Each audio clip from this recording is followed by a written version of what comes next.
All right, well, I'm Micah Redding, and I'm here with Robin Hanson, who's an associate professor of economics at George Mason University, a research associate of the Future of Humanity Institute at Oxford University, and the author of books such as The Age of M, Work, Love, and Life When Robots Rule the Earth, and The Elephant in the Brain, Hidden Motives in Everyday Life, with co-author Kevin Simler. So thanks, Robin, so much for being with me today. It's great to be here. I look forward to our conversation. Yeah, so I don't know if people will find this believable or not, but when I actually started to think about talking with you, I didn't realize you would be at the center of this huge controversy that had blown up.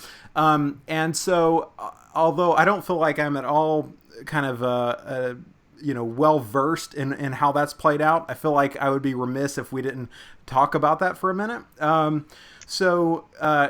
Could you kind of explain maybe what you said and then kind of what it precipitated? So I wrote a short, brief blog post written to my usual sort of audience in my usual style, and then I made a short, even briefer tweet based on that.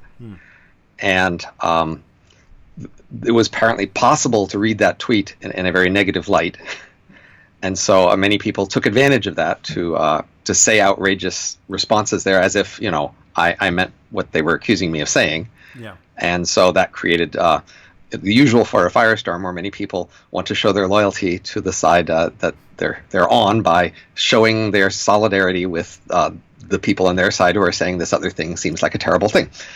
And so the actual tweet basically was very short. It said that some people have less sex than others, and they might be upset by that similarly and hurt by it, similarly to the way people are upset and hurt when they have less income. And we might feel empathetic toward them, and they might want to complain about it and lobby for help. And I call that help redistribution along that axis. Mm-hmm. And I meant, of course, redistribution literally means change the distribution, i.e., if there's inequality in sex and some people have less of it, we might want to find a way to change the distribution to get more of it. But I was accused of, to their mind, obviously advocating rape and slavery, because, of course, I must mean redistribution in that form. Mm-hmm. Just like if we talk about income redistribution, surely we must mean like the French Revolution, where we're going to kill all the rich people, because that would be the obvious thing we would do. And so, yeah, I of course quickly tried to clarify, but that was not considered acceptable or sufficient, because merely it was possible to misinterpret me, even intentionally. Then that was the crime of the moment, that people should say what a terrible person for being able to be misinterpreted. Yeah, so there's a lot here, and to be clear, you weren't actually even advocating for doing this. Right. I was just noticing this comparison, and I finished the tweet, saying it's interesting. There's a little overlap between the groups concerned about income inequality and the people concerned about sex inequality. And I wasn't talking about men versus women. I wasn't advocating a change. I wasn't endorsing any particular kinds of ways to redistribute that you might think of. Quickly clarifying, I mentioned we have a lot of different ways you might change the distribution. That's obviously a complicated part of our life, so there'd be many potential policy levers. I was just noticing that, some people might be interested in this, other people in the other, and that there's a interesting tension between those. Yeah. So, and this kind of goes to your work as an economist, right? Like, this is the kind of thing that you consider. And one person, I think, responded saying something like the creepiest professor in America, or something like that. That was a Slate article, actually. Yeah. Okay. Yeah. And so, so this is a highly publicized. And it continues. So just this morning, there was a New Yorker article, which again was very dismissive and negative, and not accepting that sort of intellectual discussion thing, but just sort of throwing out negative words. Yeah.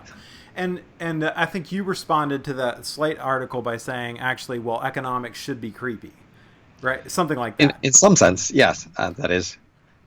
So in that, creepiness is literally when somebody or something gives you this vague sense of unease, as if even though it's not overtly a threat, you suspect it might actually be a threat. Yeah. which, and so that's what creepiness literally is. And of Yeah. course, a creepy person could be someone who is just sending you the wrong vibes because, hey, they might actually be threatening, even though Right. on the surface they're not actually threatening. Right. And we have all these intuitions about like the way things are supposed to be, and I think this topic, violates a number of intuitions about the way things are supposed to be. That is, we have what I called in that post world norms, ways different parts of our lives should be separated and not connected or interact or compared. Yeah. And I think this topic brings up those because in many people's minds, sex and income are just parts of two different worlds that should not be compared or connected.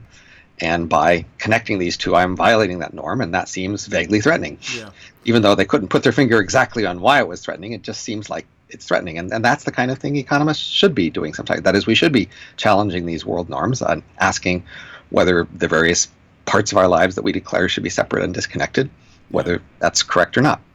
So it seems like there are two things to unpack there. One of which is were you performing an accurate analysis, okay, which is one thing, and then the other one is, should you have said this publicly? That kind of a question, right?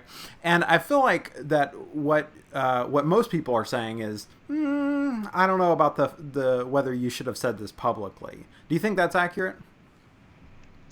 Well, I think there are norms about how we're supposed to say things publicly. I mean, obviously, usually my posts and my tweets are only ever read by other, relatively intellectual nerd types. And so I was not intending to say something to the world. If I was been invited to give a speech in front of Congress or something, I'm sure I would have chosen my words and differently. But it's part of this phenomena that when intellectuals talk to each other, that is not in a separate private channel. Other people can listen in, and they can pick any one part of it and then take it to the world and say, look at this, isn't this terrible? Right. So the question is, to what extent should intellectuals, when they're talking to each other, choose their words as if they were talking in front of Congress? So because it's possible that anything they might say might be taken and put in that larger world. So I'm actually somewhat sympathetic to that kind of an argument that, well, you might be right, but you shouldn't say this because it's, it exists in this larger context and so forth. But I think the irony here is that I feel like the best person to, let me back up.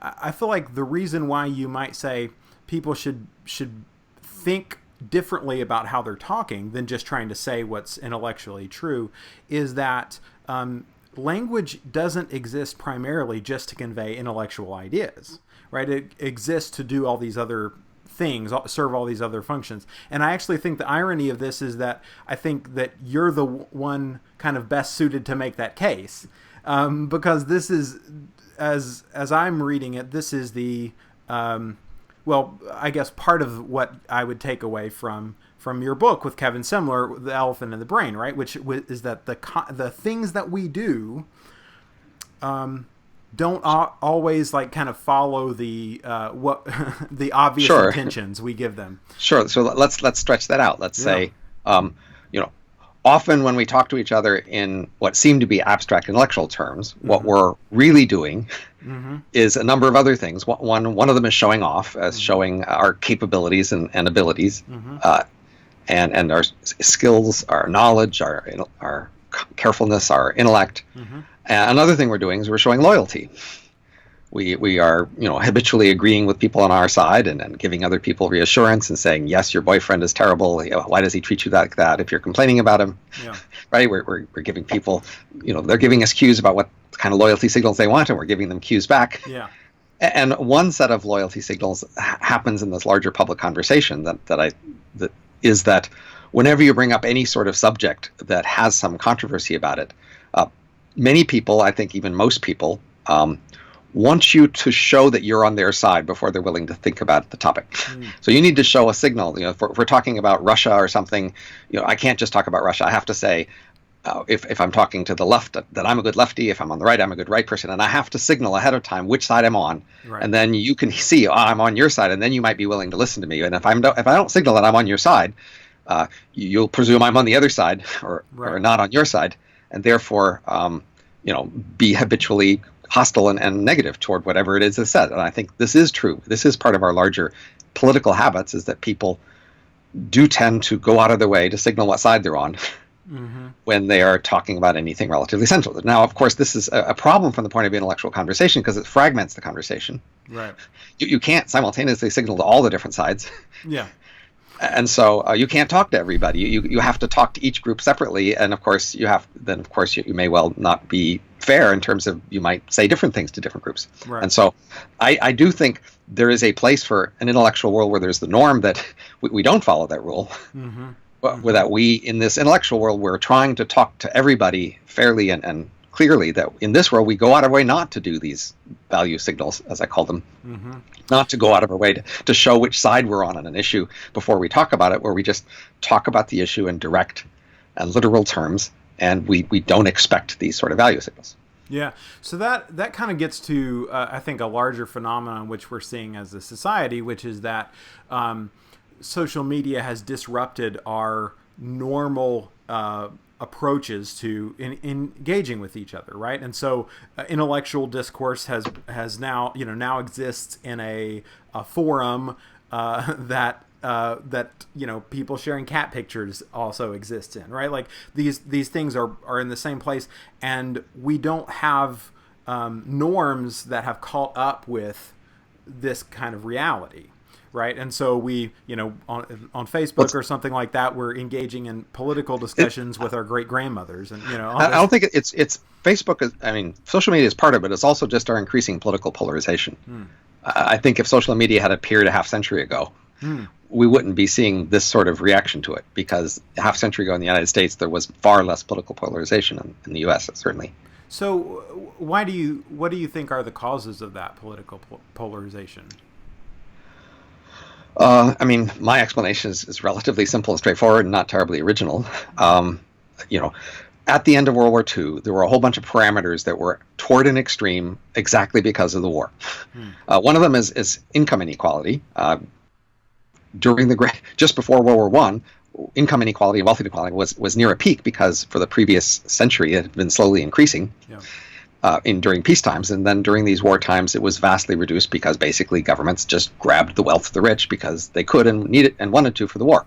So at the end of the war, income inequality was very low, and it's been slowly increasing up since then, naturally, because in general it does increase, except in the case of big disasters like wars and pandemics and civilization collapse. And similarly, about internal loyalty is similar. That is, at the end of World War II, U.S. was at a peak of internal allegiance and loyalty with respect to having just gone through a huge war against outsiders. So uniting against outsiders tends to unify people internally. Yeah. And the longer you go without an outsider that actually seems threatening, the less powerful that becomes, and the more you tend to focus on your internal divisions. That's interesting. And so plausibly, that's why we've slowly had this polarization over the last half century or so. And unfortunately, that doesn't give you great optimism for reducing it, because it says until we get another big outside enemy, aliens invading or something, we will continue to have increased polarization. Yeah. So that's very interesting. It goes to a lot of things, but so I want to talk about your books, and you've been the creator of a lot of big ideas that I've been influenced by and have had a good time wrestling with. Let's talk about the elephant in the brain, though. So this is, I guess basically explain the premise of this. What is the elephant in the brain, and why is it there?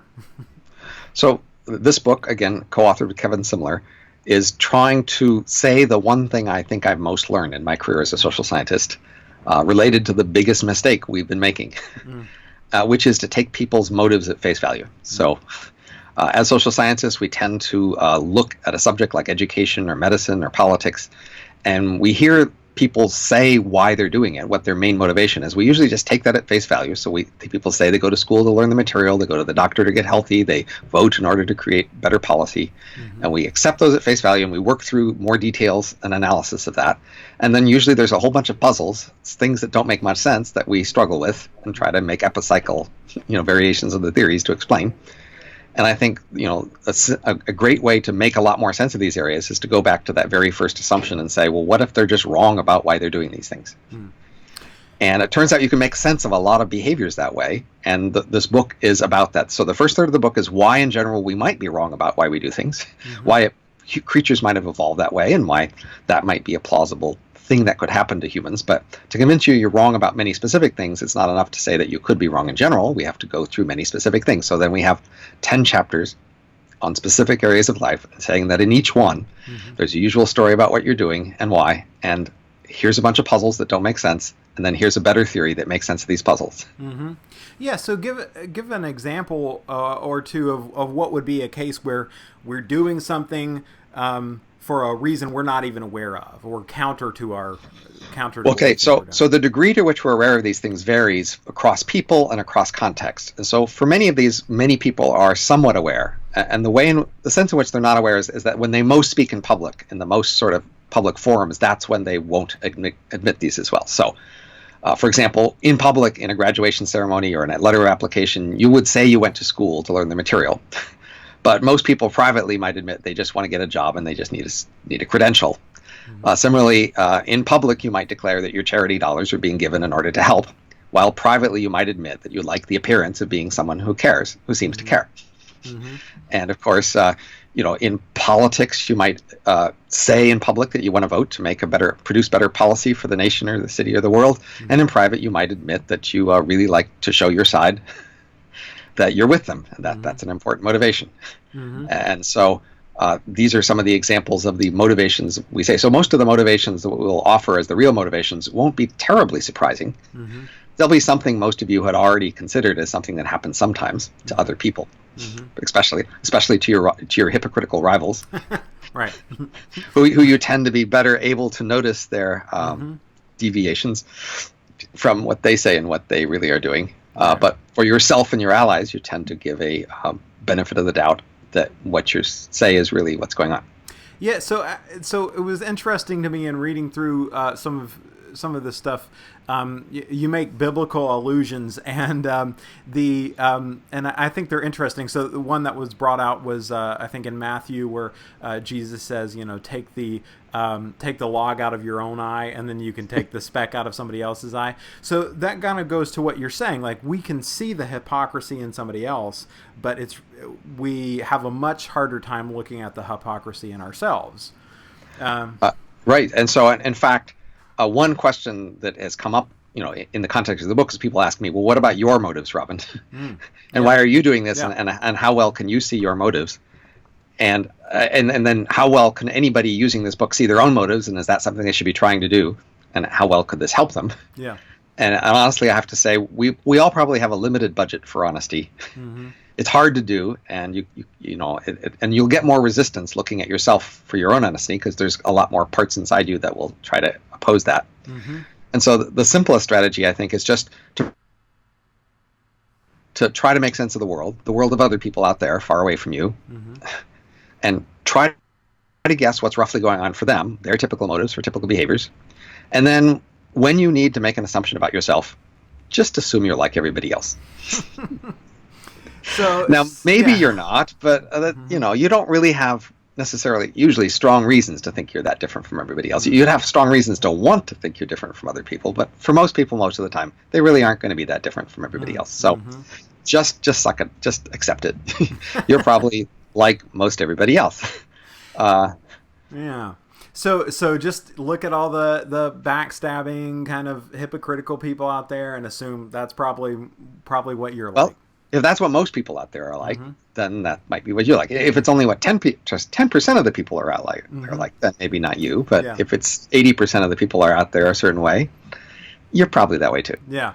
So talk about why this would exist, because I think the argument that you anticipate is that why don't we just know things, right? Like, why is it an advantage? Why not just admit these things? So for most of these motives, they're not crazy motives to have.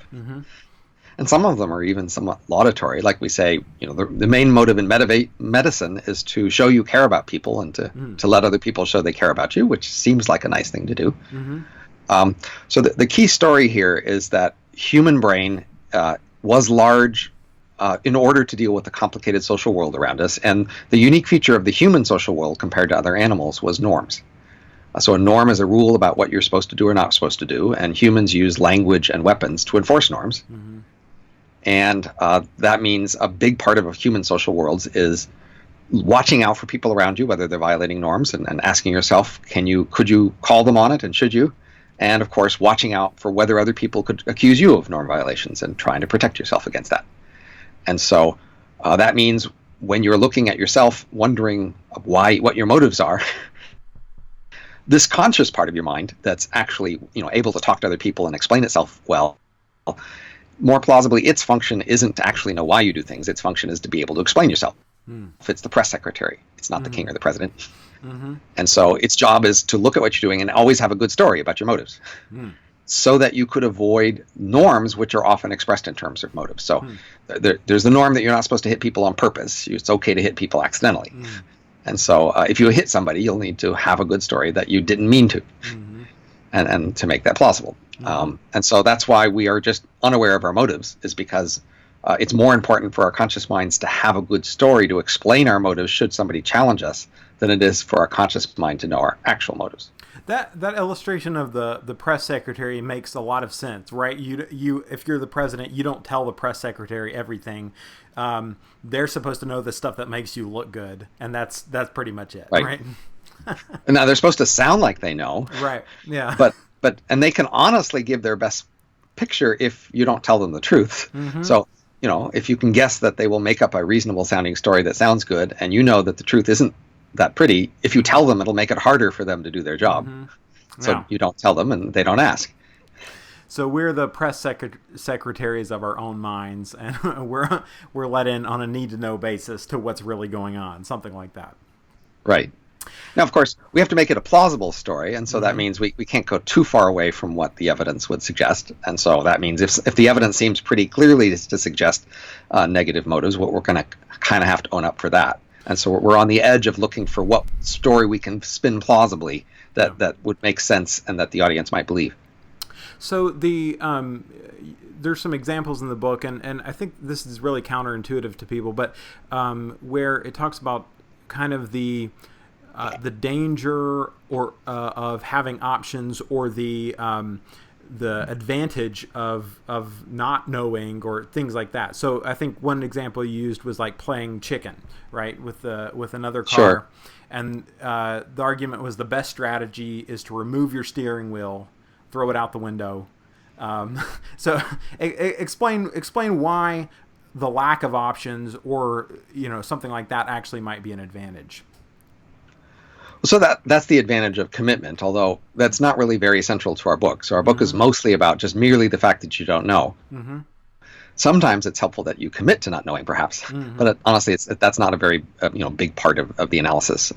Commitment, it is an important part of game theory to understand when and where you want to commit to things. But a commitment is also pretty expensive and dangerous, as that illustration will give you. If both of them throw their steering wheels out the window before they notice the other guy does, then it's a pretty bad outcome. So you need to be careful about commitment. I think something closer to the center of the book, though, is the observation that these people around us who are watching out for norm violations, they're doing that because of a norm that they should point out norm violations, but they don't really want to. They're not trying very hard, and that's what makes it more understandable that we can get away with a lot of these pretty transparent kinds of hypocrisy. So an example we use is drinking alcohol in public out of a paper bag. That is, you have a bottle inside a paper bag. Now, the only time pretty much anybody ever does that is when they're trying to hide the fact they're drinking alcohol in public. So it's not like it fools anybody. But police and others who don't really want to enforce this rule feel that they must if you really blatantly wave around a bottle of alcohol in public as you drink it, because there's a rule you're not supposed to be drinking in public. But they have other things to do, and they don't really think it's that important. So if you give them any mild excuse, like the paper bag, they will just be happy to ignore it. And so this is why a lot of these hypocrisies we have about our motives are pretty transparent often. And you might wonder, well, how is it that we get away with fooling anybody? Because it isn't so obvious. But the key point is, you're not really fooling people. You're just giving them a good enough excuse to look the other way. And why does that make sense again? You're saying because they're not actually incentivized to enforce it in this case? The rule is, if you violate a rule, then somebody else who sees you violating a rule, the rule on them is they're supposed to do something about it. If you see someone violating a rule, you don't do something, you violated a rule. And so they're just wondering, well, who else could see whether I saw somebody violate the rule, Right. whether I did something, right? Right. And so, just like you might violate a rule, if you look around and notice nobody's going to see you, so you might violate, like jaywalking, say. Mm-hmm. You'll look both ways to see if you can get away with jaywalking, and then just jaywalk. Mm-hmm. And somebody else who might think they're supposed to call on you for jaywalking, and they could just keep looking the other way and look in the store window and pretend they didn't see you, because they don't really want to have to do something about it. Right. And so that's why a lot of these hidden motives are a lot less hidden Right. than you might think they'd have to be. Most people know about them and are pretty aware in most even specific cases, and nevertheless we still go through these motions of pretending we don't see. This makes me think of, I'm trying to think if it is an example of this at all, but like meeting, like if you're in the store and you see somebody you know but you don't want to talk to, and so you look the other way and they look the other way, and you both know you're there, but as long as you don't like make eye contact, you don't have to. The norm is if you notice somebody you know at the store, you're supposed to say hi. It would be rude not to. But you don't really want to notice them. Right. You don't really want to talk to them, so you just pretend not to notice them, and they might pretend not to notice you, and you might both be aware that you're pretending not to notice each other. But as long as a third party couldn't say, I noticed those people, I saw those people ignore each other on purpose, then you're safe from the enforcement of the norm. Yeah. It's so fascinating. We have these like really recursive behaviors, and we do, and I think you talk about this that happens in preaching and so forth, where it's the attempt to establish a common knowledge, which is not just that I've told you this, but we've all heard this being told. Right? What's at play there? What's the stakes, or why is that important? Well, if you're trying to change the rules or establish rules, it's not enough to tell any one person the rule.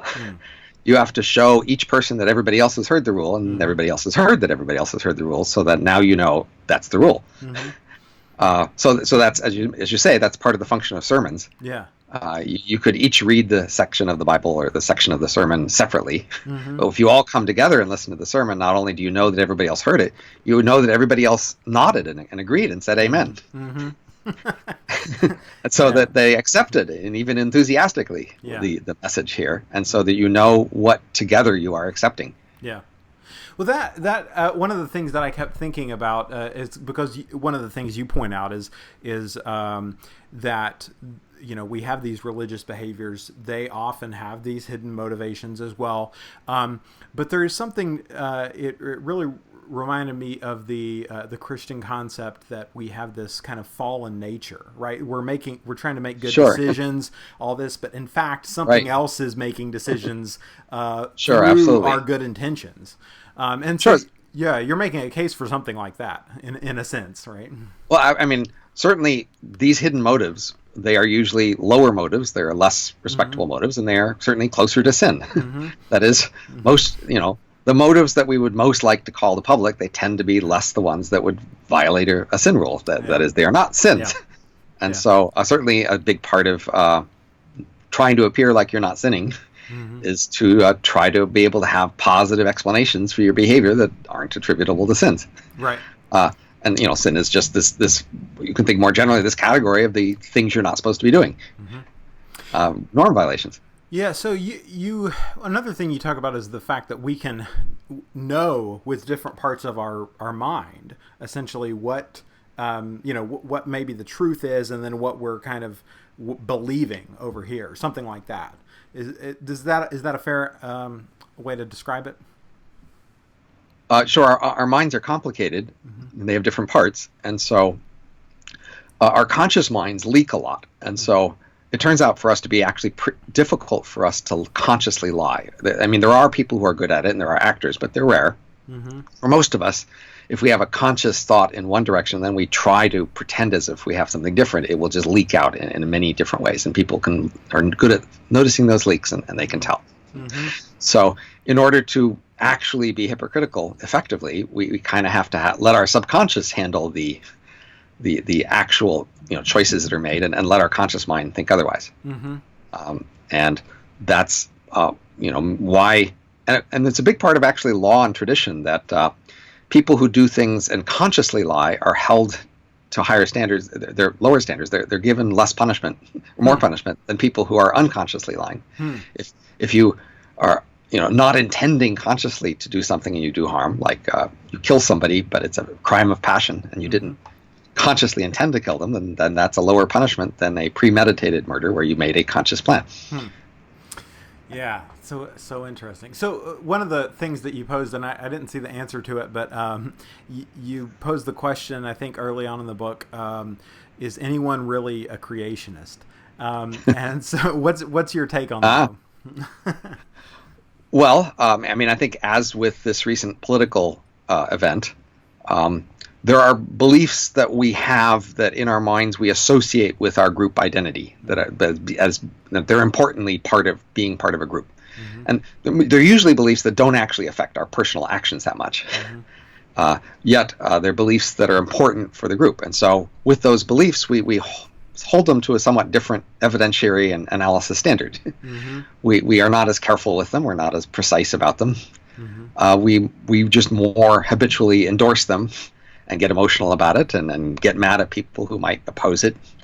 And we're not really very careful about what exactly they mean, and we're often flummoxed if somebody were to ask us to define them.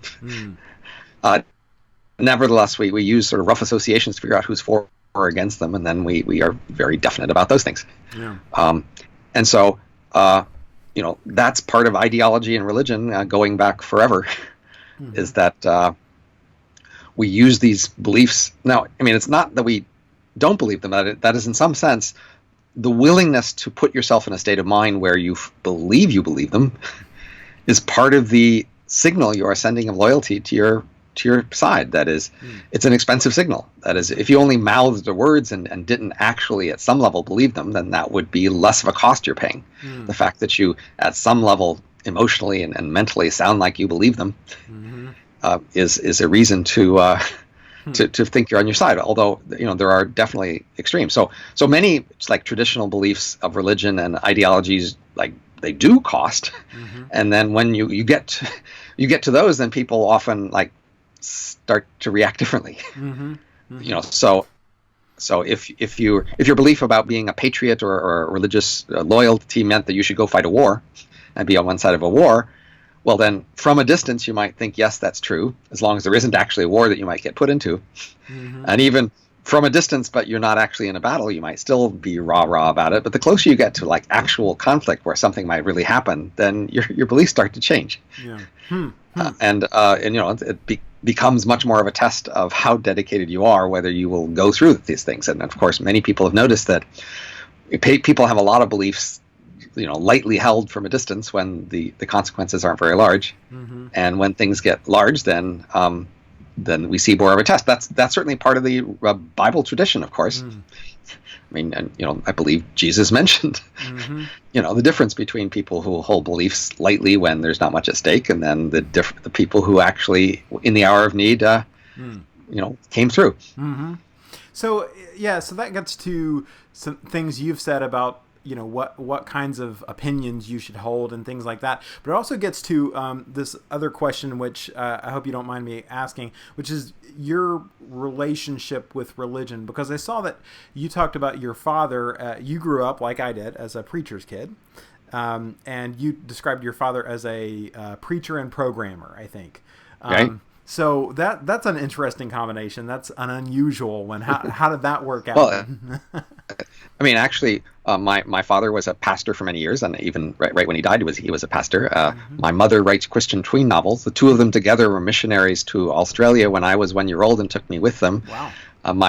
One of my brothers is a pastor of his own small church. Another one is the head of the music at the church where my dad was a pastor. So I have a pretty religious family going a long way back. And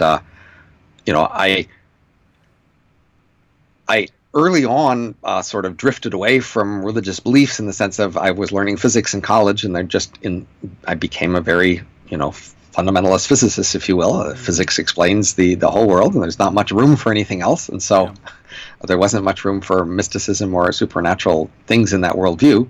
But compared to other people, like, are upset when they change their mind there and they go complain with their parents, why did you teach me this thing that's all wrong? And that was never my inclination. And as I've become a social scientist, of course, there's the question, well, what's going on with religion? And as we have this chapter in the book, I think anyone should admit that, at least at the individual level, religion does great for people. Mm-hmm. Individuals do very well by religion. Mm-hmm. People who are more religious, the correlations are strong. They're healthier. They earn more money. Their marriages last longer. There's less crime. There's less drugs. There's, more friends. Just everything goes better for more religious people. And so, that has to factor into your overall attitude toward religion, and also your explanation for why religion is there. So, so many people who become atheists have the simple model of the world, which is, well, long ago people were stupid and didn't think about things very carefully, and they were fooled by these, clever priests and prophets who tricked them into these silly beliefs because they didn't have science or reason to figure things out. And now that we have science and reason, of course, if you're a reasonably intelligent person, you can figure out that all that's completely wrong, and you can just drop it. But unfortunately, so many people are conservative, or they're resistant to reason, or they're just loyal to their group, and they won't listen to these reasonable arguments that say that religion's all wrong. So that's a common explanation many people offer. Yeah, and I just think that doesn't work. Well, that's not a very good explanation for the phenomena of religion in the world. Yeah, well, yeah, and there's a lot of people who maybe dismiss religion as kind of a naive science, right? Like it tried to explain the world, and then it didn't do a very good job, something like that. So what's your account of religion given that? Well, I would say religion seems to have clear social functions. And part of that social function is mediated by a certain kind of belief, which is not held in the same sort of seriousness or analytic sort of style as other sorts of beliefs might be held, but it still functions importantly in their lives. So religion most fundamentally functions to help people show allegiance to a group. Religious people are devoting themselves to each other. They are paying costs. They are, spending in rituals and self-sacrifice and time and devotion to show each other that they are devoted to each other. And that succeeds. They are, in fact, more devoted. Religions that demand more people are, in fact, religions where people can rely on each other more, and they do rely on each other more, and that's a benefit. It's a real benefit. And you can have religions where there are no beliefs. It's just about practices of showing loyalty, and religions like that have existed in the past. But the modern religions, apparently, there's an extra advantage from having these beliefs. Yeah. And again, most of these beliefs are not very connected with actions you would take on a daily basis. They're more in the abstract ideology realm of abstract cosmology or ideas about things, such that having those beliefs shows your loyalty to the group. And so, from a functional point of view, you might think, well, so it isn't true, but it isn't true in a way that doesn't matter. So why shouldn't I embrace it and believe it in order to show loyalty to my group, to be a member of the group? And so, I think that is roughly right. That is, we have this one drop of pollution like kills everything sort of model. That is, if you ever allow a false belief into your head, then you're lost and everything's gone, because now you could be, drawn to conclude any crazy belief. But of course, that's just not true. We have ways of separating things out and to allow ourselves to believe things that are not that well grounded, perhaps, or supported, but still somewhat insulated from the other things that matter more. And we do that a lot. We are good at that. Yeah. That's interesting. So you've, and I think, we actually talked at the Mormon Transhumanist conference, I think a year ago or so. And one of the things that you talked about, or that you, I think that was brought up in conversation, was your idea about basically which opinions we should take, right? Like which opinions we should hold. And it kind of goes to this, right? That I think you were arguing that we should not just kind of have opinions about everything. We should have opinions about things we are invested in. Is that a fair account? So I made a case like that in my recent interview with Sam Harris. So even if you're not focused on signaling your loyalty to groups by making sure you have beliefs that fit with their loyalty signals, if you're just being practical with your beliefs, you still probably should just not be so promiscuous with your beliefs. You should. Many people seem to have this norm that if any topic comes up that's a topic that other people discuss, they should just have an opinion. And that just seems wrong. So why is that wrong? What's so dangerous about that? Well, I mean, there's the literal sense is that if you pick a belief without considering it much, it's likely to be wrong, and then it'll have knock-on effects on all the things you use it for. A more refined sense could be, well, in an intellectual world, we should have a division of labor where we each specialize in a topic, and we, on the topics we specialize in, then we offer to the rest of the world our extra contribution there, the things that they might not realize because they haven't focused on them. But then on the other topics, the vast majority, we should accept the contributions of other people. We should say, okay, you've looked at this more than I have, and I'm just going to go with what you've got, tentatively, because, hey, that's not my specialty. And a division of labor is how we do most everything in the economy. You know, you don't make your own shoes. Don't even, repair your own cars. Usually, you have a division of labor, and that's great, and you should do that intellectually well. And of course, if there's a topic where if it doesn't have much consequence, you might think, well, why should I even bother to focus on it? Because it hardly matters. So you should ask for any one topic first. Doesn't matter enough for me to even think about whether to have any opinion. And secondly, if it matters, should I be the one who focus on it, or should I rely on somebody else's contribution? So is this an argument for deferring to experts in a general sense? Well, deferring to whoever you best guess would know. So sometimes the word experts comes with connotations. If expert just means whoever knows best, then yes, of course.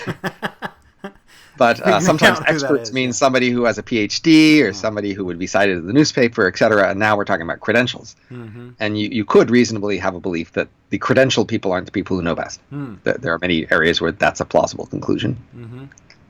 So is that something you would do try to figure out on a case-by-case basis, or is that something you have an opinion about across the board? Well, you're going to have to generate some broad heuristics, and you can't be that certain about them. But there's no escaping that. If you're going to defer to other people, you have to decide who else to defer to. Yeah. And so I'm sure I'm using a complicated intersecting set of heuristics, but one is like who actually just directly has data on something. So if I'm going to learn how to ski, I might go to somebody who seems to be able to ski, and somebody who wrote an academic paper on skiing. For the particular academic part of that paper, I might believe that, but that I won't necessarily believe that will tell me how to ski. And so, so if somebody is really good at, say, investing and they've made a lot of money, they still might not have published an academic paper on it. I might say, well, look, they're good at this. Now, of course, when people tell you something, you have to wonder how close is the thing they're telling you to the thing they're good at. Because, of course, often somebody who's good at investing might be good at convincing somebody else to invest with them, which is not necessarily in those other people's interest. Right. So just because they've been good at getting other people to pay them money to invest doesn't mean their advice with me is good. It means that they are benefiting from their situation. So, again, you have to think these things through. Yeah. Talking about the conference we were at last year, what you were speaking on then was your book, The Age of M. So explain what the basic idea of that book is, because when I first heard it, the title, I thought it was maybe like a fantasy series, something like that. Yeah. Well, it's a problem with a short title, but there's a long subtitle, which is Work, Love, and Life When Robots Rule the Earth. So that the main thing you need to know is that M is a certain kind of robot. So short for emulation. So most of the robots that you've seen so far are based on people writing software, sitting in front of their computers, typing in code, or perhaps fitting a statistical model with parameters that will then, fit in some parameterized behavior model. That's how people have been making robots so far. And there's, exciting recent progress on that. But progress is slow, and plausibly at past rates of progress, it'll still take several centuries till we can make robots that are as good as people on the typical task. But there's another scenario by which we might get smart robots. And this is analogous to porting software. So today, if you have some old computer running software you like, and you want software like that running on a new computer, one approach is to stare at the old software, try to guess how it works, and then write new software that works how you think the old software works, which is hard and expensive if the software is large and complicated. But another approach is to write what's called an emulator on the new machine that just makes the new machine look like the old one to the software. You can write an emulator, you just move the software over, you don't have to understand it. It just works. And so the idea is to do that for the brain. to write an emulator for the software that's in the human brain. So to do that, we're going to have to scan individual human brains at fine spatial and chemical detail to see what cells are where, connected to what type. And then we're going to have models of how each cell works in terms of taking signals in, changing state, and sending signals out. And when you have good enough models for all the cells and in a good enough scan of all the cells in a brain, then you can make a overall model of that particular brain. And again, if the scan is good enough and the models are good enough, then the whole model should be good enough. That is, it should have the same input-output behavior. You hook it up with artificial eyes, ears, hand, mouth, send signals in, and then it would act and respond in the same way the original person would in the same situation. So obviously that's a tall order, but if you can make it, then you have this powerful machine that can replace people. So this is an old subject that's come up a lot over the many decades, and when it does, people usually focus on philosophy or technology. They talk about when could it happen? Is it even possible? If you made one, is that conscious? Would you make one of you? Is that you or somebody else? And so I've thought those are all fascinating questions, but people have neglected the key question of what would actually happen. So I decided to write a book on what would actually happen, to set aside all those generic philosophy concerns about which scores of books length of material have been written, and say, but what would happen? And people hadn't done that before. And that seemed to be the sort of thing I could do.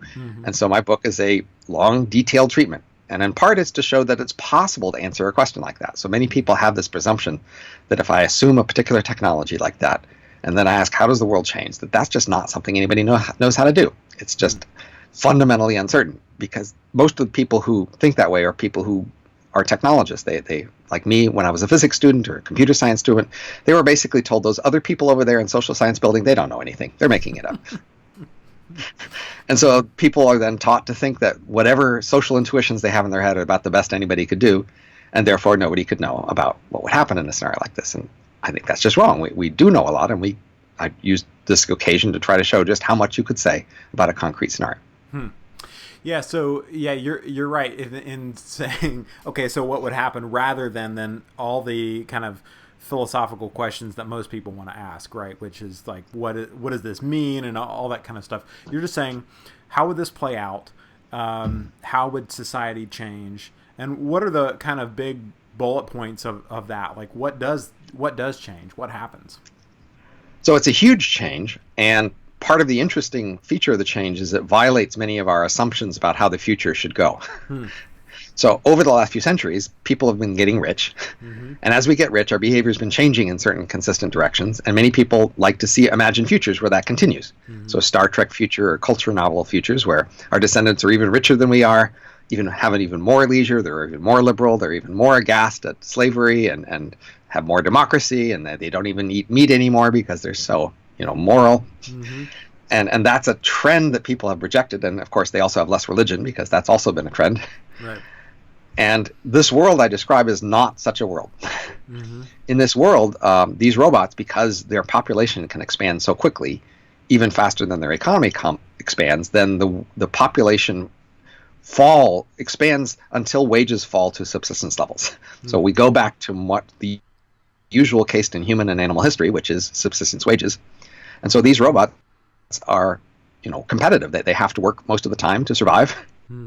And they're very productive. That is, out of the 7 billion humans or more, only a few hundred of those, the very best humans, are copied a lot. So most M's are copies of the few hundred most productive humans. So there's this huge selection effect. So the typical M is really elite compared to the typical human. They're like a billionaire, a Nobel Prize winner, or something like that.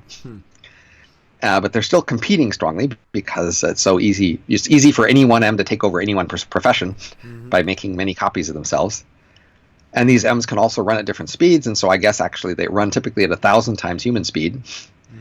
And the economy speeds up less than 1,000 times, although much faster. So our current economy doubles every 15 years, and I'm guessing their economy doubles every month.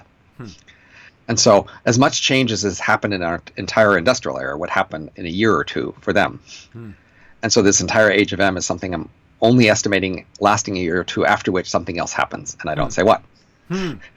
But still, during that time, there's this enormous change. The biological humans are on the margins. They start out owning most of the capital, but they have to retire because they can't compete at the office. And, on average, they get rich really fast because as the economy doubles every month, their wealth doubles every month. but still they have a problem if some of them don't own any wealth. It doesn't doubling zero doesn't get you anywhere, and so there's issues of charity and redistribution among the humans. But mostly they are marginalized and become less relevant. That is, just like today, we still have foragers out there in the woods, but there's a small number of them, and they really don't have much prospect of influencing the world. And then that's what the biological humans become like.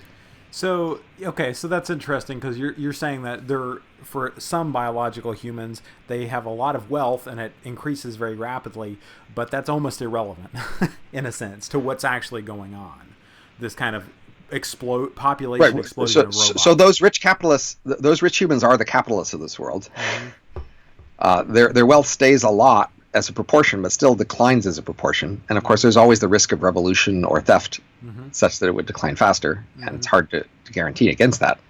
But they are still less relevant. Just like in the past, during the Industrial Revolution, people who were landed gentry, who owned a lot of land and wealth because of that, still, if they didn't invest in the industrial economy, they declined as a fraction of the economy, just sitting on their land.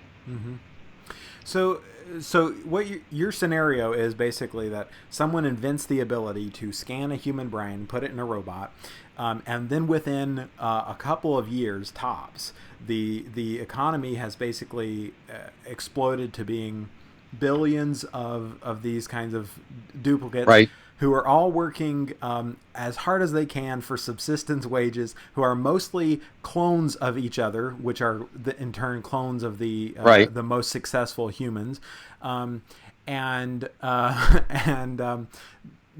basically biological humans become very irrelevant, and they maybe have their own kind of struggles going on over here. But the real thing that happens is this short period of time in which this explosion happens, and then something else happens after that. We don't know what, or at least you haven't told us what yet. Right. So I think you should think about change in terms of doubling of the economy.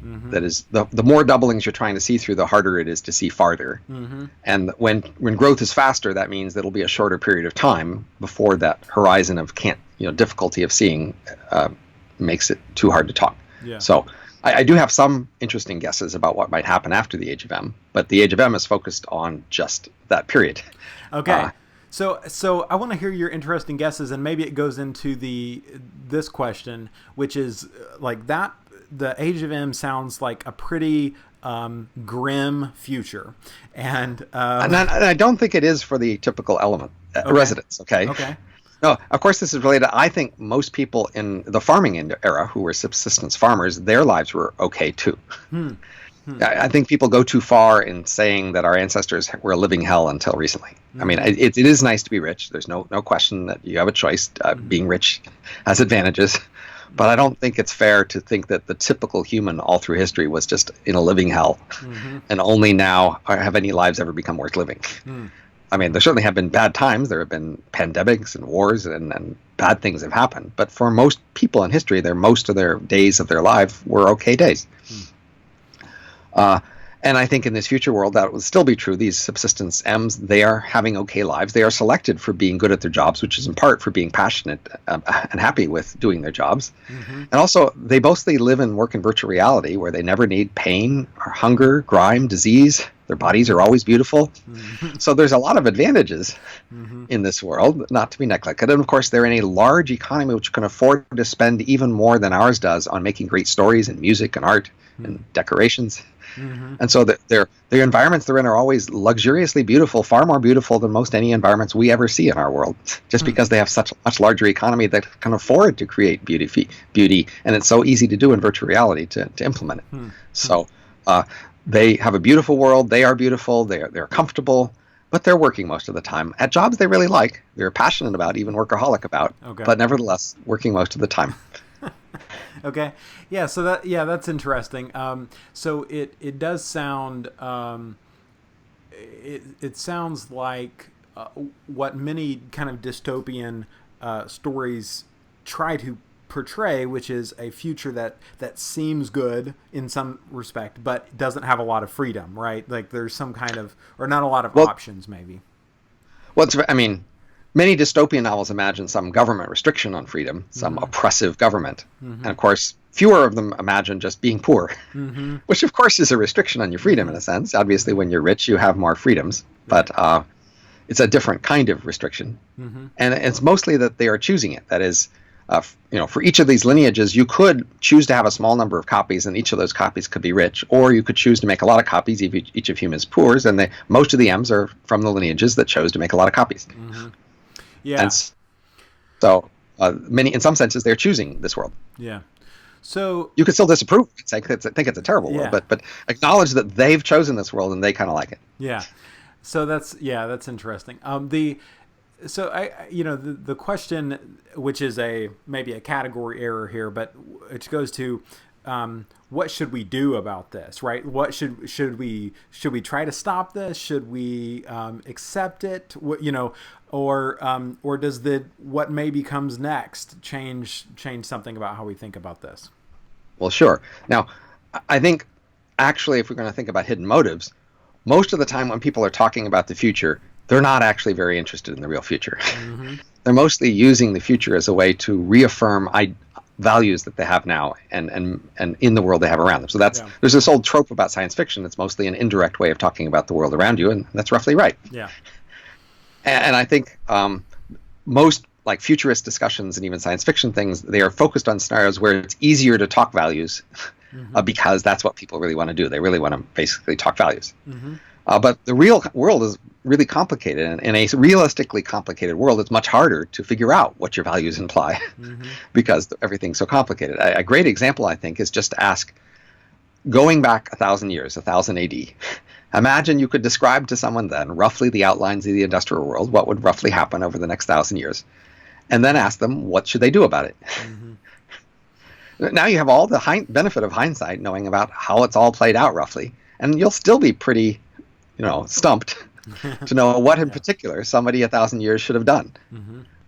The basic fact is very few people can control the world, to influence the world as a whole. Most of our choices are influencing the world around us, the friends we have, the jobs we have, and our homes and our families. And even to try to influence the world as a whole is very hard to do. And even if you can do it, you mostly want to project onto some simplicity moral story axis in order to be able to do it. So most of the stories that engage us, say Star Wars or other sorts of science fiction stories, mostly they make a moral drama there, such that it's relatively easy to figure out which side you should be on. And then you can feel really good about feeling that you're on the right side there. Mm-hmm. But they greatly oversimplify what realistic choices would be like. Mm-hmm. Yeah. Yeah, that's it. Always strikes me that great moral dramas are easy to look back on and decide which side we should be on, right? Something like that we should have been on, right? But by definition, when you're in them, it's not easy to figure that out, and so that makes sense. Like in the real future, the actual dilemmas will be so difficult for whoever's there that they won't make good Star Trek episodes, for example. Right. Yeah. I mean, even at like say the beginning of World War II, trying to decide which side to be on. I mean, you might think you could roughly do that, but asking somebody in 1000 AD to anticipate that and figure out what side they should be on, it's just a much harder thing. So I can roughly give you an outline of this world, and I think you can think about some things you might favor or not, and some levers you could do about it, but it will not be at the usual scale of a grand cosmic soap opera. How you're saving everybody from everything. Right. It'll be much more minor modifications that push in a good direction. Yeah. So, what are your wild speculations about what comes after the Age of M? What happens next? So, M's are a scenario where a certain kind of software copied from human brains becomes feasible, and the key assumption is that happens before we know how to automate everything through the other kind of software. Mm-hmm. But one key question, though, is if we keep improving other kinds of software during the Age of M, might we eventually reach a point where other kinds of software outcompete M's on everything? Mm-hmm. Even if they might have outcompeted humans earlier, but still now they're competing with M's who are more capable and cheaper, but still. And now this is a question of software. So they both have the same access to the same kind of hardware. Mm-hmm. But is there an advantage that the artificial software has over the human brain software? That becomes a key question for this next era. So if the artificial software just beats out humans, the M's, then basically we reach this point where all the M's are unemployed, just like the humans were before. And now they all own fractions of the wealth in this new set of robots. And then, of course, there's the key question, well, what is happening in this new software? And might it have agency and preferences, et cetera, which make it hard for these outside owner managers to keep control. So I actually have an argument for why we should expect human brain software to last a lot longer than many think. So many people make this argument that you say, well, look, the human brain, the software in the human brain, it was evolved a long time ago. Evolution did it. Evolution is not really very clever. Evolution didn't make this very modular. It was designed for this old world that we're no longer in. It's hard to modify. It's not very well designed. It's for optimized for some old world. Clearly, it's just going to lose. Okay, that's the kind of argument saying that this thing just can't last. Come on. But I want to make the analogy to multicellular animals. So, if you think about single-celled animals or plants, organisms, they evolved for billions of years, and this little package of a cell became really well honed as a package. All these little parts became really well integrated, and there was a limitation on the size, and so mostly in order to add more features or capability, you had to just figure out how to organize this thing a little better. You couldn't just add things on anytime you wanted something. And then when it finally became possible to make a much larger organism, you might have thought we would just go back to scratch and design a much larger thing with much larger parts inside that could take advantage of scale economies, etc. But instead, what evolution did is it took all these little cells and pasted them together, which, if you think about it, is remarkably wasteful. Each one of these cells has most of the things you need to survive out in the wild, but now it doesn't need to survive in the wild. It's part of this big package. And most of the parts of the cell aren't, they don't scale very well. You could imagine getting much more productivity and effectiveness by having like much larger units, but instead you take all these little tiny units and you just paste them together. And so that's an analogy to the brain, because you might have thought, well, shouldn't these small cells have just been outcompeted by some larger organism that was just reorganized internally? And the counter argument is to say, well, when you spend all that time honing this package so well, it's expensive to try to start over from scratch in design, and that might not be worth bothering. You might just rather take a unit that works and that works well and just paste them together. So analogous argument for the brain is, hey, this brain is this really well worked out package. So the brain went through this long period of evolution where, because hardware and software weren't separated, in order to add a new functionality, you had to add new hardware. You had to add new brain tissue. And that's really expensive. So it couldn't really add very much new stuff. It mostly could reorganize old stuff. And so it became this really well-organized package of stuff that's not very modular, but still very highly tuned. And now you might think, well, that's just a really handy package. Now, of course, it doesn't win everywhere. Clearly, we already have software that beats humans, ordinary humans, at stuff we do. But you could still imagine that could last a long time. There could be, that package could be a handy feature. Now, the cells that are inside your body aren't quite the same as a cell that's outside wandering by itself. Some modifications have been made, but they've mostly been the easy modifications. The more you get into the messy mix of things that are hard to change, the more you mostly leave it alone. And so even with brains, we'll be able to change some things in the brains, but they will be interface changes. So if you think about it, in general in systems, interfaces last longer than internals. Interfaces are harder to change because more things depend on them. So if the brain has many different parts, the interfaces between the parts will probably last longer than the inside of each. And the interface between each brain and other brains will probably last longer. So today, many, and in the future, many jobs, and with M's, many jobs are assuming that something like a human is sitting in that slot. And so you make many other assumptions about how the job is designed and how other supporting resources and tools are designed in order to match that assumption. And so even if eventually later you end up being able to change how that thing's implemented, you'll be less willing to change the interface because that's something many things have assumed. So you might still have things that on the outside look like humans and interact with each other as if they were humans, even if internally their organization and design has changed substantially. Because that was, entrenched as a feature of the system. And so you have this vision of human-like things lasting a long time in a competitive world where they're winning in competition. It's not like somebody had to tip the tables to like help them out against the other competition. I love that. That's really fascinating. What you were just saying about the interfaces makes me think about I think Google's duplex thing that they just demoed, Right. and someone said, we wondered what the computer to computer interface was going to be, and now we found it that it's actually computers imitating humans saying and things like that to each other on the phone. That's the future we're looking at. I mean, that makes sense. So there's something called Conway's law in software design, which says that when software has a modularity structure, that is, it has a section of modules that are connected to each other, less between the modules than within each other, that structure tends to reflect the structure of the organization that wrote the software. Mm-hmm, mm-hmm. Which makes sense, except you realize another competing source for the structure of the software might be the problem you were solving. Mm-hmm. But it turns out the structure of the organization wins out over the problem you're solving. Mm-hmm.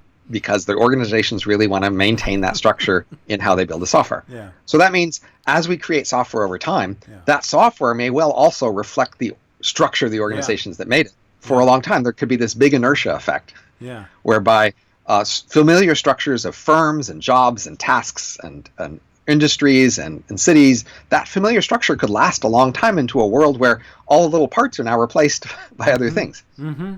So when you first said that, like the idea of like gluing brains together and so forth, I was thinking of something like the Borg, but what you're actually talking about might be more like political and social structures. Something the familiar structures could last, exactly. The familiar structures of firms that we have and churches and cities, etc. Those structures of who has which tasks and which responsibility and who's supposed to report to who and who can see what. Mm-hmm.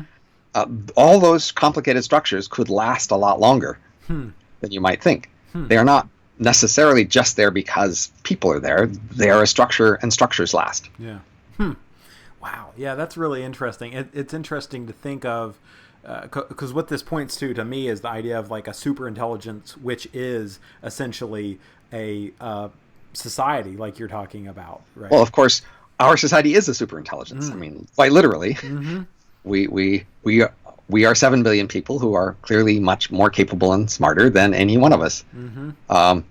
And you might ask, well, if you say I'm imagining a different kind of superintelligence, then we might ask you, well, what do you have in mind? Mm-hmm. And so but most organizations are superintelligence. Walmart is a superintelligence. Mm-hmm. Google is a superintelligence. Clearly, by many or obvious ordinary definitions. Mm-hmm. And so we're already in a world with superintelligences. Mm-hmm. Yeah. If you thought that had problems, then they're right there. Yeah. And so you'll have to redefine what you meant by, I meant another particular kind of superintelligence, which is fine. But we've already crossed that bridge. Mm-hmm. Yeah. So looking out at this kind of future and how long these kinds of organizations and our brain structures and so forth might last, we run into a big question, which you have talked about quite a bit, which is the great filter, right? So can we anticipate that we have a long future, or can we not? What's the likelihood? So the great filter is a important argument, but it's weak, and it has limits. Basically, it says when you look out in the night sky and everything looks dark, then you have to conclude that nowhere else in your visible universe has life started simple and small and then grown to become an expanding civilization. Mm-hmm. And that means the thing that you hope to do to become this expanding visible civilization, it could be a lot harder than you think. Mm-hmm. You don't know where it's harder, but it's clearly hard. Mm-hmm. And so now it might be that the difficulty is past you, in your past. And that means there is no consequence about your future difficulty. You've somehow lucked out and got past the filter, and now there is no future filter to face, or not much of one to be worried about.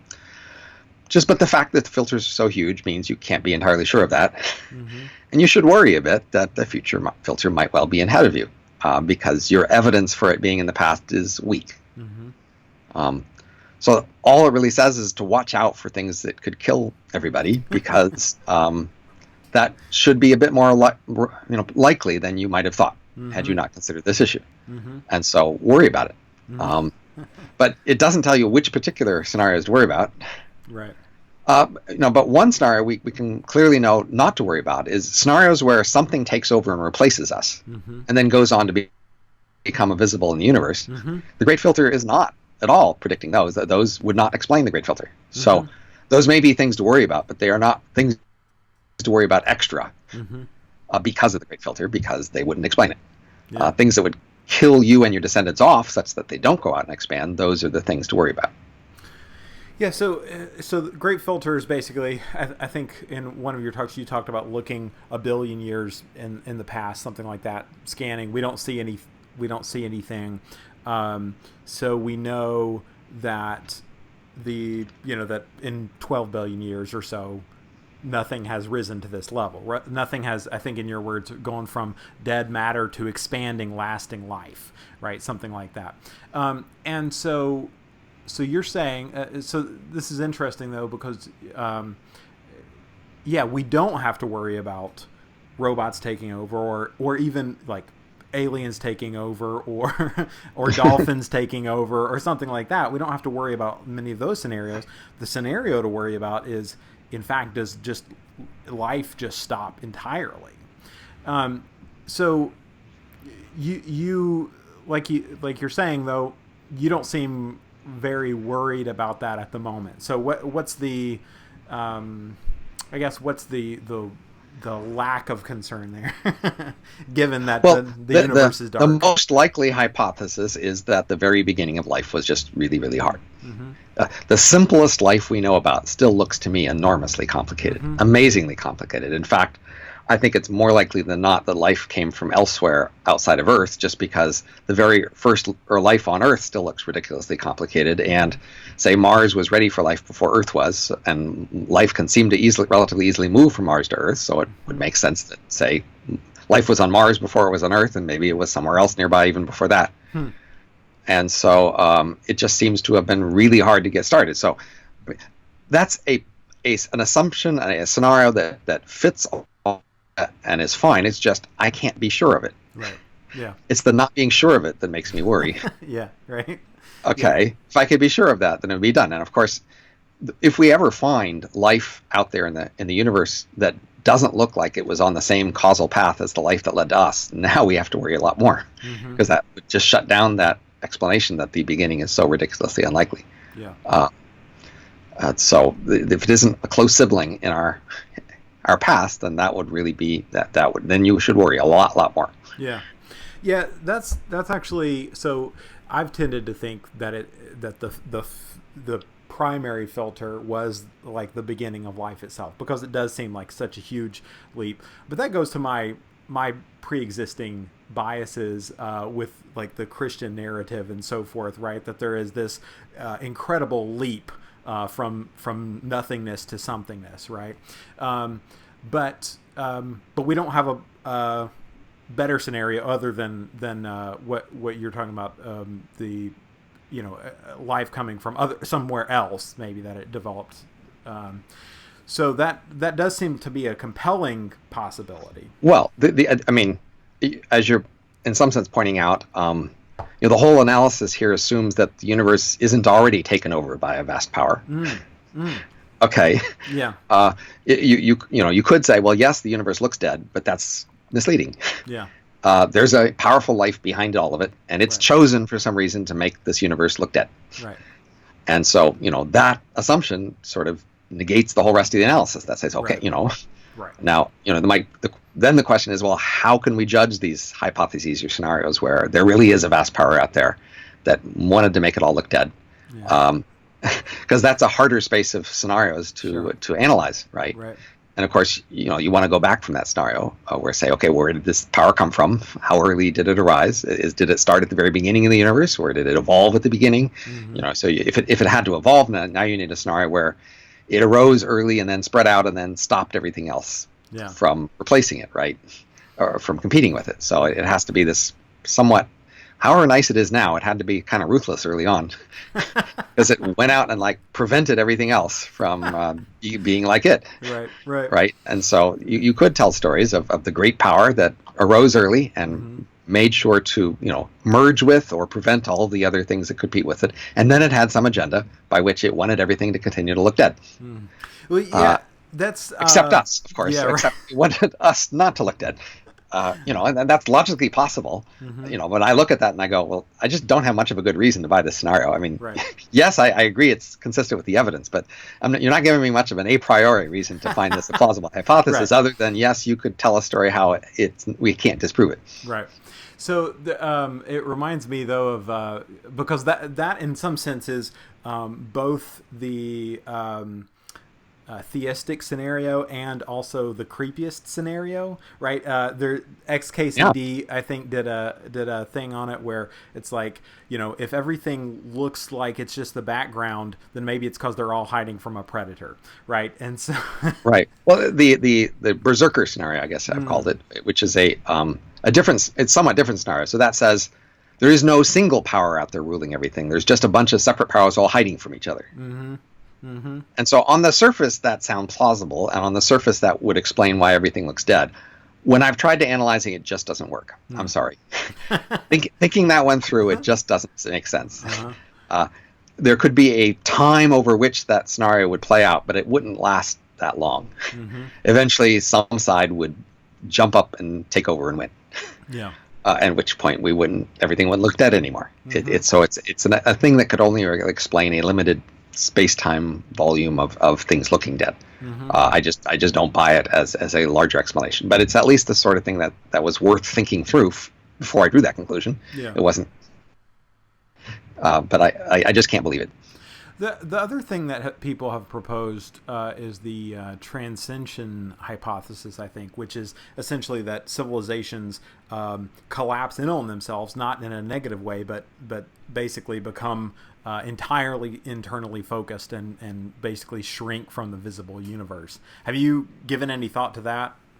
Well, sure. I mean, the key puzzle is why it doesn't leave any tail of things going elsewhere. So, people certainly have moved in many ways. People have moved from one physical place to another. They move from one profession to another. They move from one firm or industry to another. But they've almost always left other people behind. They haven't all moved. And so any attractive destination can be an explanation why there might be some flow in that direction. Yeah. But you need a much more powerful explanation why, in a diverse world with lots of variation, nothing ever takes any other path. Yeah. Nothing ever goes anywhere else. So we see this vast universe, and there's clearly places to go there. Yeah. There might be this other place that's more attractive, but why is it that nobody else goes anywhere but this other more attractive place? Yeah. That's the hard thing to believe. Yeah. Yeah. So the universe is mysterious, no matter which which way we slice it. And I think you've dealt with this a little bit. What's your take on the simulation argument? I think you wrote something, How to Live in a Simulation. So I did. People aren't. So it's interesting to me to notice that. That is, when the topic first became more prominent, where people were talking about it. I mean, it had been talked more privately before. People really focus on, is it true and is it plausible? But they have very little interest in talking about what would happen. What should I do if? So that's related to the emulation scenario in the sense people are really focused on, could emulations happen and would they be philosophically correct, et cetera? But they aren't very interested in what would happen as a result. So similarly, I wrote this essay on how to live in a simulation if it's true, and how that should affect your behavior, and there's been almost no interest in that. It suggests that people are mainly in this cosmological mode of wanting to talk cosmology, and they're not actually in a practical mode of how should I live my life, even if they claim to take the argument seriously, which is an interesting data point on how we treat these topics. Yeah. But basically, so the key idea here is to say that an expanding future, a capable future, some fraction of that future will be interested in its past. One of the ways for a capable future to pay attention to the past is to create a simulation of its past. And in the simulation, there could be creatures like you and I, who in the simulation don't know they're in the that they are a simulation of the past. They think they're actually in the past, but they're not actually in the past. They're a future simulation of the past. Okay. And now the question is, well, how many such creatures should we expect? People who are not in the past but think they're in the past, compared to the actual people in the past. So it's a ratios thing. So the simulation argument, in order for you to conclude that you are probably in this future simulation, you need to believe that there are a lot more creatures who think they're in the past but aren't really, than are actually in the past. Now, this basically comes down to the rate, not only the rate at which the future economy grows and how big it gets, but the rate at which people's interest in the past declines with how far past it is. Okay. So if people maintain a large interest in the past, and their large interest was encompassing most of the past, then the simulation argument becomes more plausible. That is, this future is vast, and even a small fraction of it could be larger than the past. That is, if say at some point in the future, say the future is 1 billion times more capable than we are, with 1 billion times more creatures. Well, if it spends 1/1000th of its resource emulating the past, well, that there might be more creatures emulate, as many creatures of the past emulated as there are people in the past. So the key question is the rate at which the economy goes relative to the rate at which we get less interested in the past.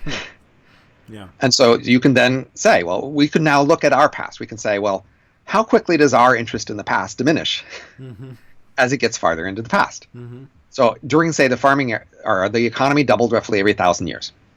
And so you might ask, well, does our interest in previous civilizations go down by half every 1,000 years, or more than half or less than half every 1,000 years?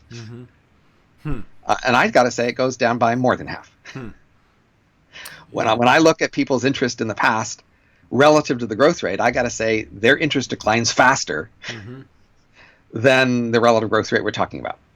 So that means this simulation ratio doesn't win.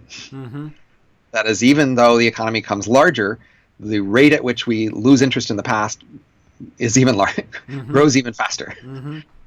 So that would apply on average, but what that points out to me is that there would probably be key points that would be much more interesting. Sure. So I think of when talking about the simulation argument, I always talk about Oregon Trail, and I was like, if we made a Oregon Trail VR, right? So it's plausible that people would be very interested in the Oregon Trail, but not anything like, the year before that opened up or the year after, or something like that. So now we have to ask, what heuristics or indicators could you use that the world you're in is so unusually interesting to the future that it would raise your chance of being in a simulation? Right. And of course, for most people, that it won't pass that test, right? Yeah. Clearly, on average, most people doing that analysis will not find that their period is so interesting. But clearly, a few people might. So Bill Gates, for example, he's got to worry. He should assume that he's in a simulation, right? I don't know if he should, but he should do more of the calculation, right? So that's actually So what that actually implies, if I'm thinking through this correctly, is if you try. Or Donald Trump, even.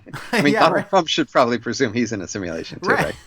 So the presumption should be, if you try and succeed at being more interesting, like, you have increased the odds of yourself being in a simulation. Am I thinking through that right? Like, if you work to be hard, work hard to be interesting. So my analysis of how to live in a simulation says most simulations are going to be small compared to the world you're in. So your simulation is not, you're going to look like you're in a big world, and that big world isn't really there. There's a small part of that world that's really there, and the rest of it seems like it's there, but it's not. That's both true in space and time. So you shouldn't worry about donating to Africa. You shouldn't worry about saving for retirement. These things don't exist. So you should focus on a much smaller world around you. And of course, you should guess about the motives, and if it's trying to make something interesting, you should try to keep the small world interesting. And so on the margin, that will keep it going longer. So, that is a reasonable strategy. For whatever are the plausible motives somebody might be simulating it, make sure you stay true to that, right? Closer to that. So if they're trying to be historically accurate, don't make it too inaccurate. If they're trying to make it interesting, be interesting. To make a good story, make it a good story. Whatever it is, those are all things you should, on the margin, try a little bit to do, because that would help. Yeah. But again, the main thing is you need some reason to think this is likely to be a story. Now, of course, a key question is, when people are simulating this past world, how much do they care if you deviate from what that real past would have been? Right. Because every way in which you try to take into account of the fact that you're in a simulation to change it is deviating a bit from what the actual past has been. So you have to make some rough guess about how tolerant Yeah. these people are for those deviations. You'll want to deviate a little bit to the extent that it makes it a little more interesting. But if you make it too interesting, now it becomes implausibly not the past. Of course, if the real people in the past hadn't actually anticipated that it might be in a simulation and would, in fact, have done things to make it be more interesting, now there's less of a problem. Right. You're simulating people who thought they might be in a simulation. They were trying to make sure it would last, and that's, in fact, the world you're trying to simulate. I like that world better, where we're trying to make everything interesting based on the assumption, and then we can just keep going with that. I like that. Yeah. That's but again, I just think for most of us, the vast majority of us, most of the time, it's just less likely. You're more likely in the actual world, and so that's probably what you should go with. Yeah, that's interesting. The less interesting your times are, the less interesting you are, the more likely you're in your real life, and not in a simulation. Okay. Well, I love it. Well, I would love to keep exploring these things, but I'm gonna call time here, and it's been great chatting. Yeah, definitely. And I'll put links to the books because I think both of those are great to check out. Anything else? I can put a link to your website. Anything else that people should be looking into? That's plenty. Okay, we'll do it. Well, thanks. Yeah, it's been great chatting. Let's do it again sometime. Yeah, definitely. Thanks a lot, man. Take care. You too.